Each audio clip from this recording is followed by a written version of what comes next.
Salut les mini-basketteurs, c'est mercredi, nouvelle séance de mini-basket. Et pour démarrer, aujourd'hui, on va partir sur un petit exercice de manipulation de balle. On va reprendre notre travail de changement de main. Et pour ça, on va avoir besoin de notre ballon et aussi de 3 gobelets. Allez, c'est parti. Alors on commence par le plus facile. On va simplement se fléchir et on va essayer de dribbler main droite en balayant le ballon devant soi. C'est ce qu'on appelle un dribble hockey. D'accord ? Donc je vais chercher à dribbler de la droite vers la gauche. Il faut que ma main se déplace sur le ballon pour pouvoir le pousser vers la droite, puis vers la gauche. On fait évidemment ça main droite et main gauche, en essayant toujours de ne pas regarder son ballon.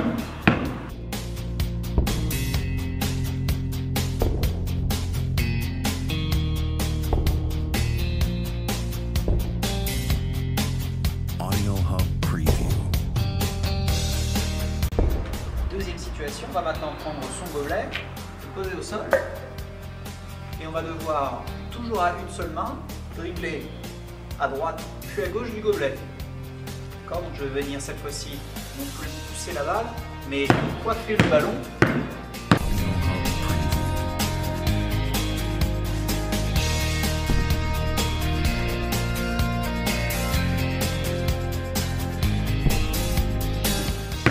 Pour le faire rebondir à droite et à gauche. Évidemment, ça pareil, on le fait main droite et main gauche, en essayant, lorsqu'on y arrive bien, de ne plus regarder le ballon. Troisième, maintenant on va associer le dribble hockey à un travail de changement de main. On va faire droite, gauche, changement de main. Changement de main. D'accord ?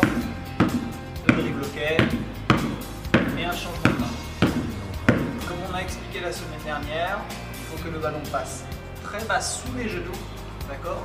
Et surtout qu'il y ait le plus de contact possible entre ma main et le ballon. D'accord ? Donc ça veut dire que mes dribbles sont forts et que je dois avoir le plus de toucher possible entre ma main et la balle. Et on récupère notre gobelet pour le 4e atelier.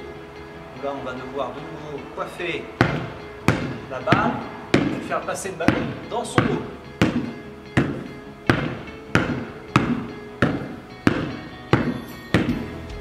Pour faire le dribble dans le dos, il faut évidemment être bien fléchi pour que la balle puisse passer sous mes fesses.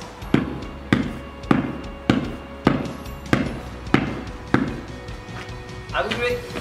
Et pour terminer, on va essayer de remettre tout ce travail technique dans un petit slalom. Allez, c'est parti. Je dribble, dribble hockey, changement de main.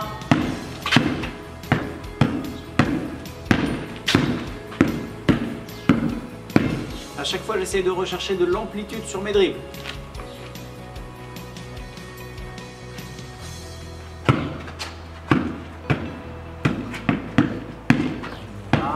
Point sur le côté pour changer de main.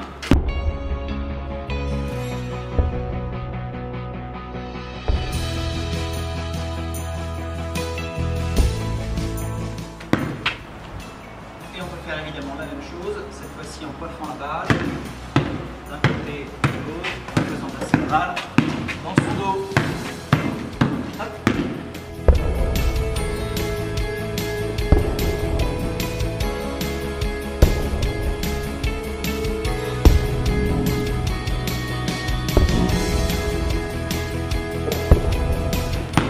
À vous de jouer. On continue et comme la semaine dernière maintenant on va travailler les arrêts et les départs en dribble. Allez, let's go. Et on démarre avec un petit exercice de coordination. On a travaillé la semaine dernière même pied, même main. Maintenant on va travailler main et pied opposés. Donc je vais dribbler main droite et à chaque fois avancer mon pied gauche.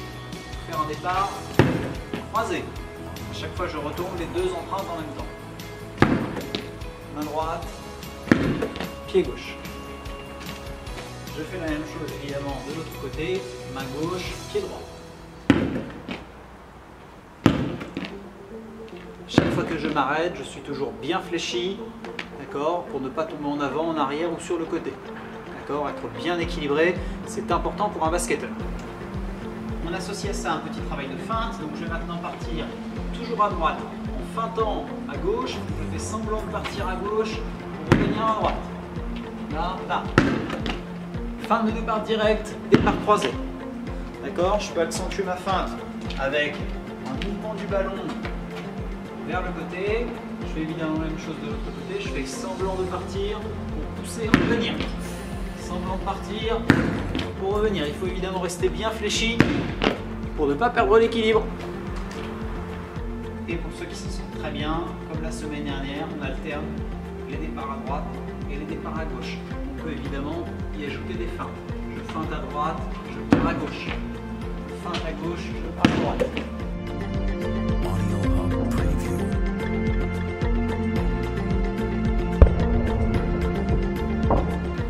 À vous de jouer. Et on enchaîne maintenant sur un petit travail de passe. Et on va retravailler les passes à une main. Allez, let's go.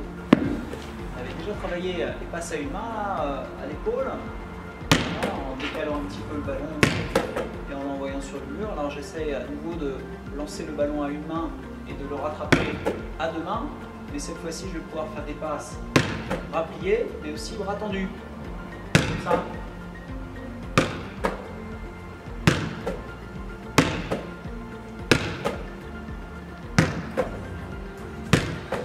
C'est ce qu'on appelle une chastera. Voilà, donc un petit peu comme à la cuillère. Là, je vais venir tendre le bras et envoyer le ballon en mettant un petit coup de poignet pour à chaque fois rattraper le ballon à deux mains. Quand je maîtrise bien le mouvement, je peux faire la même chose en reculant un petit peu et en retravaillant, en avançant en pli, ou bien en le décalant. Chaque fois, je lance à une main, je rattrape à deux. Il faut évidemment que la passe soit très forte. Voilà, vous vous souvenez, hein, quand on passait la balle à une main, on finissait bras tendu, poignet cassé. Bien là, c'est pareil, mais surtout on va finir bras tendu et le poignet cassé, mais plutôt vers le haut. Voilà. Et on rajoute un petit travail de feinte. Et là, on va maintenant feinter le tir. Donc à chaque fois que je vais réceptionner le ballon, je vais essayer de faire semblant de tirer, donc d'exagérer mon tir, comme si j'avais pratiquement sauté pour vite redescendre le ballon et l'envoyer là. Ok? Feinter, redescendre, l'envoyer ici. Donc là, j'exagère et je reviens vite.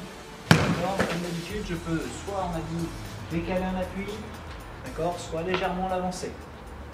À vous de jouer. Et on va maintenant travailler les appuis avec aujourd'hui Arthur qui va nous faire la démonstration. Alors Arthur, tu vas te mettre en équilibre sur un pied. Voilà, simplement, on va travailler un petit peu l'équilibre. Je vais te lancer le ballon, tu vas le rattraper. Voilà, puis me le renvoyer tranquillement. On peut faire pareil, on peut faire un tour autour de la table, varier un petit peu les manipulations.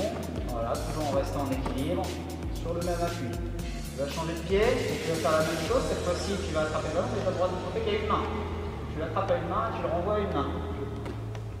Voilà, donc ça peut être main droite, main gauche. Tu peux envoyer un peu plus haut, une fois un peu plus bas. Celui-ci fait un petit peu l'équilibre. Voilà, très bien. Troisième étape, maintenant tu vas prendre ton ballon. Tu vas te mettre en équilibre toujours sur un pied. Tu vas dribbler. Tu vas devoir rattraper avec la deuxième main et le renvoyer. Ok? Vas-y. En équilibre, tu dribbles. Ça va. Sans arrêter de dribbler. Tu en redonnes. Voilà. Ouais, il faut réussir à l'attraper d'une main et à dribbler de l'autre. Ouais. Allez, bien. Dribble. Voilà. Parfait. À vous de jouer maintenant.